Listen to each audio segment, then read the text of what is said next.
Selamat siang pemirsa, selama 30 menit ke depan Potasi akan menemani Anda dengan berita terkini, terpercaya, dan teraktual.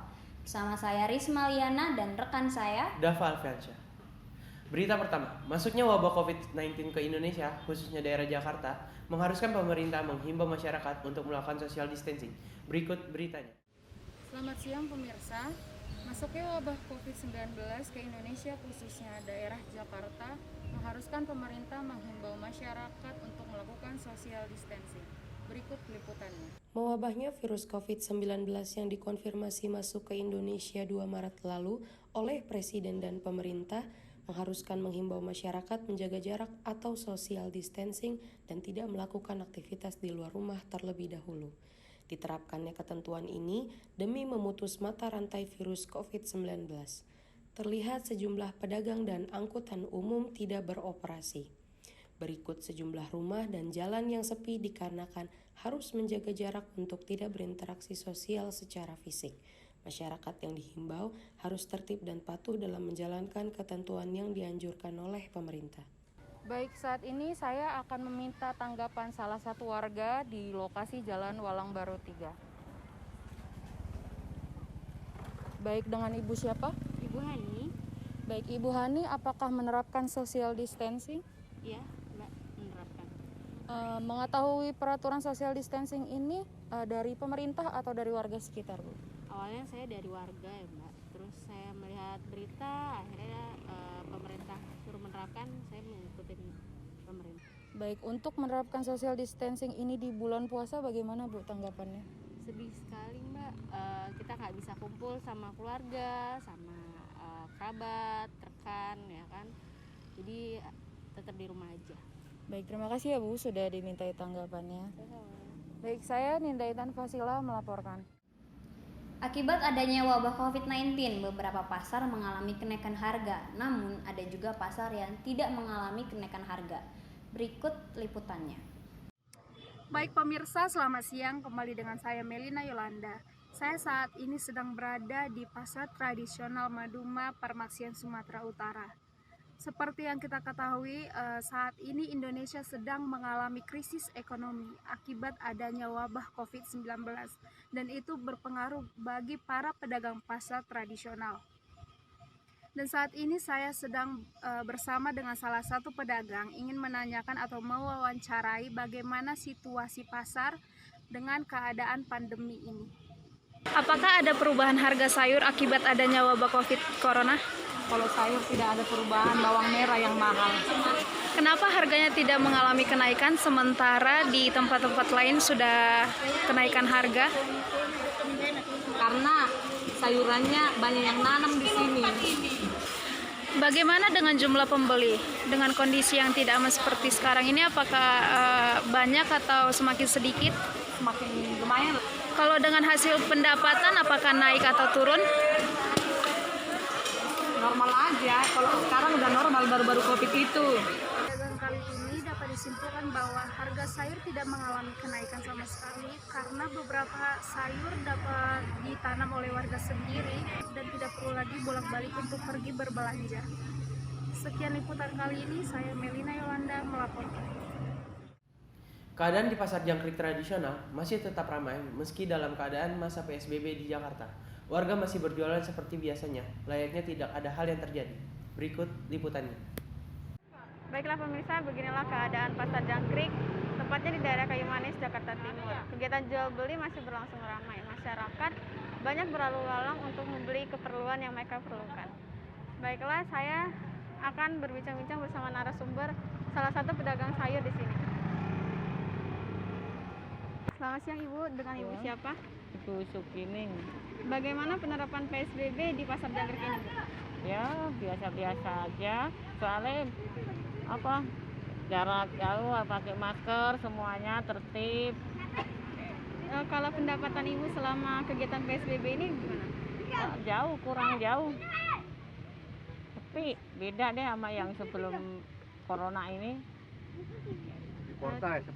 Di portal karena Terima kasih, saya Herlina, kembali ke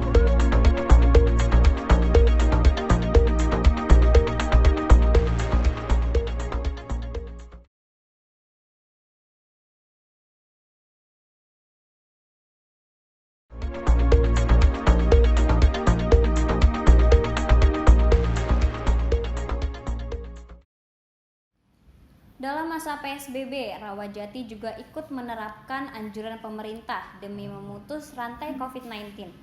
Berikut tanggapan dari salah satu warga Rawajati. Saat ini saya sedang berada di daerah pemukiman Rawajati RW 04 yang sedang diberlakukannya PSBB. Portal-portal seperti ini, para tamu, ojek online, dan tamu undangan lainnya tidak diperbolehkan masuk ke dalam pemukiman. Bagi mereka yang ingin masuk ke pemukiman, harap melaporkan pihak yang berwajib. Kali ini saya sedang bersama Ibu Pamiastuti, selaku warga Rawajati RW 04. Bagaimana tanggapan Ibu ketika sedang berlakukannya di PSBB? Alhamdulillah baik, nggak masalah. Ada yang mengganggu nggak kira-kira untuk pemukiman ini? Ya untuk mengganggu ya jelas pasti ada. Tapi kalau untuk kepentingan bersama itu nggak masalah menurut aku. Selain berlakunya PSBB, ada lagi nggak peraturan lainnya yang dibuat? Peraturan apa ya? Kayak semacam cuci tangan. Oh iya, ada di setiap portal atau setiap RT atau bahkan setiap rumah itu kami menyediakan tempat-tempat pencucian tangan. Kemudian juga dapat perintah juga untuk selalu menggunakan masker bila keluar dari rumah. Terus apa lagi? Udah itu. Banyak yang mengikuti peraturan-peraturan itu enggak? Alhamdulillah saya lihat kebanyakan masyarakat menyeluruh ya, merata gitu. Perintah dari PSBB ya. Iya. Terima kasih atas waktunya. Saya Raida Khairani Putri beserta tim pamit undur diri. Sampai jumpa. Para pedagang kaki lima yang masih ramai berjualan selama masa pandemi COVID-19 nampaknya melanggar peraturan PSBB yang telah ditetapkan oleh pemerintah. Berikut beritanya. Selamat sore, dengan saya Umu Janate Naulia dari Fakultas Komunikasi dan Bahasa Universitas Bina Sarana Informatika. Saat ini saya sedang berada di Pasar Jaya, Bukit Duri, Jakarta Selatan. Mari kita wawancara salah satu pedagang yang berada di lokasi saat ini. Selamat sore, dengan siapa Mbak? Selamat sore, dengan saya Eva. Sudah berapa lama Mbak berjualan di sini? Sudah 3 tahun lebih. Bagaimana kondisi penjualan Mbak di saat pandemi seperti ini? Penjualannya semenjak ada COVID ini jadi menurun. Omsetnya tuh menurun, nggak kayak hari-hari biasa gitu. Bagaimana pemasukan Mbak selama pandemi ini? Pemasukannya berbeda dari hari-hari biasanya. Jadi lebih menurun, dari omsetnya tuh lebih sedikit daripada hari-hari biasa. Berarti selama pandemi ini Mbak merugi? Kalau merugi sih enggak, cuman kan orang-orang juga kan pada nggak bisa keluar dong. Jadi yang beli tuh juga cuma dikit, itu nggak sebanyak hari biasa. Selamat sore dan jaga kesehatan ya Mbak. Terima kasih. Demikian dari saya Umu Janati Naulia dan kru reportase. Sekian, terima kasih. Akibat merebaknya wabah COVID-19 dan juga diberlakukannya PSBB, penerima jasa kapal antar pulau di Pulau Seribu mengalami penurunan penghasilan. Perlakuan PSBB di Kepulauan Seribu berjalan dengan lancar. Namun terjadi angka penurunan penghasilan khususnya bagi penerima jasa angkutan umum, yakni kapal antar pulau. Khususnya lagi di Kepulauan Seribu Utara, yaitu Pulau Panggang dan Pulau Pramuka. Untuk lebih jelasnya sekarang saya sudah bersama dengan Bapak Toto selaku penerima jasa angkutan umum ya, betul? Iya betul. Baik Bapak, bisa jelaskan apakah ada hal-hal yang dilarang oleh pemerintah dengan adanya pandemi COVID-19 ini, khususnya bagi penerima jasa angkutan umum? Sebenarnya kalau untuk angkutan ini ya nggak terlalu ditekankan, seperti bawa penumpang juga biasa aja, karena memang masyarakatnya juga di sini pada di rumah, jadi penumpang juga kurang. Mengapa hal tersebut harus dilakukan, Pak?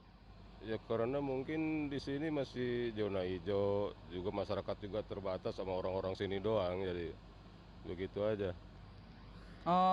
Kira-kira kapan pemberlakuan PSBB ini dilaksanakan? Ya sama lah seperti di Jakarta, karena ini yang masuk Jakarta juga sebenarnya kan. diberlakukan seperti Jakarta sama. Oke, jadi sama ya Pak. Lalu bagaimana dengan penghasilan Bapak dengan kebijakan ini dan bagaimana tanggapan Bapak mengenai hal ini? Kalau penghasilan sebenarnya menurun drastis. Mungkin sampai 70-80% tuh menurunnya itu. Jadi begitu. Oke, sekian dari laporan saya hari ini, kembali ke studio. Walaupun tengah dilanda pandemi COVID-19, tradisi selama bulan Ramadan nampaknya tidak jauh berbeda dibandingkan dengan tahun sebelumnya, karena nyatanya di beberapa kota masih belum bisa menerapkannya. Berikut cuplikannya. Pandemi COVID-19 atau coronavirus sepertinya belum juga berakhir, walaupun pada saat ini telah memasuki bulan Ramadan yang tepat pada tanggal 24 April kemarin. Menteri Agama Fahru Razi juga telah mengeluarkan panduan beribadah, masyarakat tidak bisa bersolat di masjid yang dilakukan pada salat tarawih maupun salat Jumat. Hal ini hanya diterapkan di kota-kota yang intensitas angka kasusnya telah meninggi. Seperti saat ini saya telah berada di salah satu wilayah yaitu Perumahan Kirana, Kota Bengkulu. Saya sudah bersama salah satu ketua umum dakwah di salah satu fakultas Universitas Negeri Bengkulu. Selamat sore Kak Joy. Sore. Ya, untuk sholat berjamaah sendiri, tarawih maupun sholat Jumat, masihkah dilakukan di sekitar masjid lingkungan Anda atau tidak lagi? Kalau untuk di masjid daerah sini masih dilakukan dengan ketentuan sudah mengikuti prosedur kesehatan yang telah disarankan oleh lembaga-lembaga kesehatan, dan itu pun sudah cukup untuk menangani atau menanggulangi kasus COVID-19 itu. Terima kasih Joylanda atas kesempatan saya bisa mewawancarain Anda. Itulah tadi hasil wawancara saya bersama salah satu ketua umum lembaga dakwah di salah satu fakultas Universitas Negeri Bengkulu. Saya Risma Liana melaporkan dari lokasi.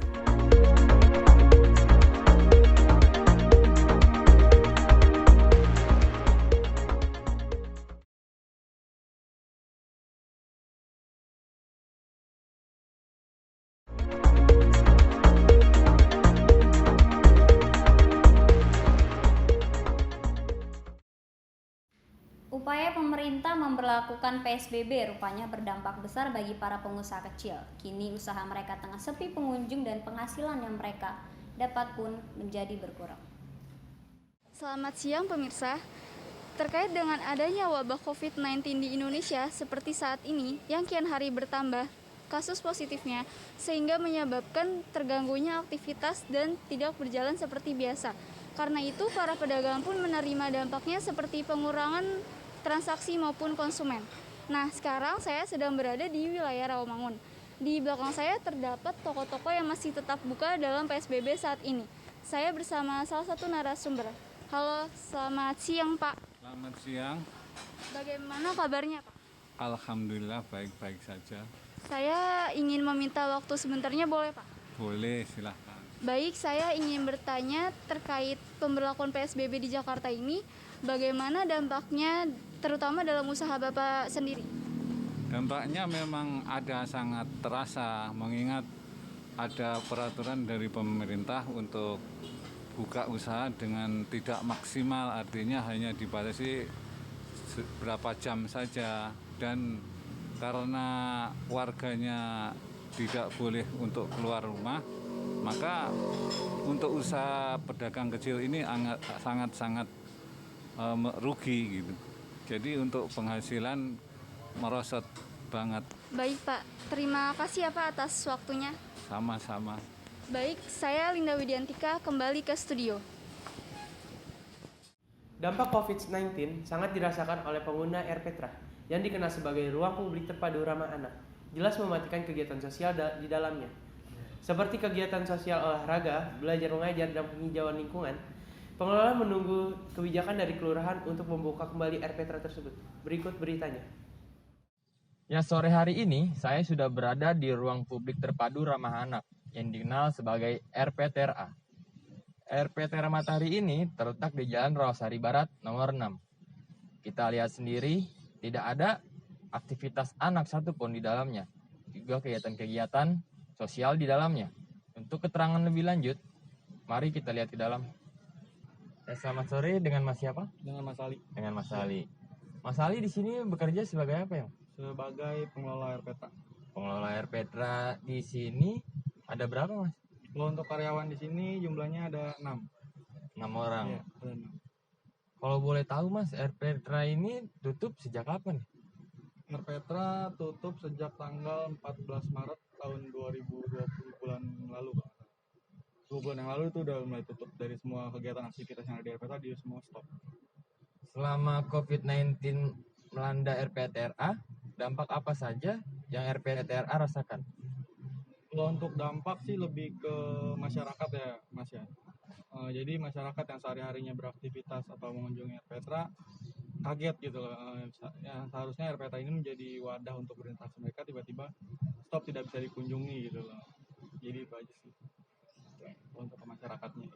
Cukup sekian, Mas Ali. Terima kasih. Oke, sama-sama. Adanya pandemi COVID-19 membuat murid-murid kesulitan dalam belajar secara online. Begitu juga dengan guru yang mengajar secara online. Berikut salah satu tanggapan dari guru di SD Islam An-Nur. Selamat siang pemirsa, kembali lagi bersama saya Malersi di Portal Siang. Seperti yang kita tahu, adanya pandemi COVID-19 ini mewajibkan seluruh murid maupun guru untuk belajar mengajar di rumah atau online saja. Tidak hanya para pelajar saja yang merasa kesulitan saat belajar online, namun hampir semua guru pun merasa kesulitan akan adanya pembelajaran online ini. Selamat pagi, Pak. Pagi. Baik, Pak. Kalau boleh tahu, Bapak kerja di sekolah mana dan sudah bekerja berapa lama ya, Pak? Di SD Islam An-Nur sudah 23 tahun. Kalau bekerja apa baru kali ini Bapak merasakan kesulitan untuk mengajar? Dan kendala apa yang sulit selama Bapak mengajar di seorang guru? Selama jadi seorang guru baru kali ini kesulitan karena kita tahun ini online. Nggak seperti biasanya, bukan saya saja yang kesulitan, tapi mungkin guru-guru lain dan termasuk wali murid. Siapa nih Pak ya, di antara guru dan murid siapa sih yang paling terbebani akan adanya pembelajaran online ini? Yang paling merasa kesulitan gitu Pak? Ya, kesulitan mungkin ya murid-muridnya dan muridnya, karena mereka pertama belum ngerti tentang internet, yang kedua juga masalah pulsanya. Apa aja sih Pak tips Bapak buat mengajar online seperti ini? Ya, yang pertama harus memahami IT ya. Baik, terima kasih Bapak Barudin. Ya, sama. Baik pemirsa, itulah tanggapan dan beberapa tips dari salah seorang guru yang mengajar di SD Islam An-Nur yang juga mengajar online. Dan semoga beberapa tips dari Bapak Barudin tadi dapat bermanfaat untuk kalian semua ya. Saya Amalia Rusli pamit undur diri, sampai jumpa. Demikian Portal Siang Berita hari ini. Saya Dava Alfiansyah dan rekan saya Risma Liana serta kerabat kru yang bertugas pamit undur diri. Sampai jumpa dan Selamat siang.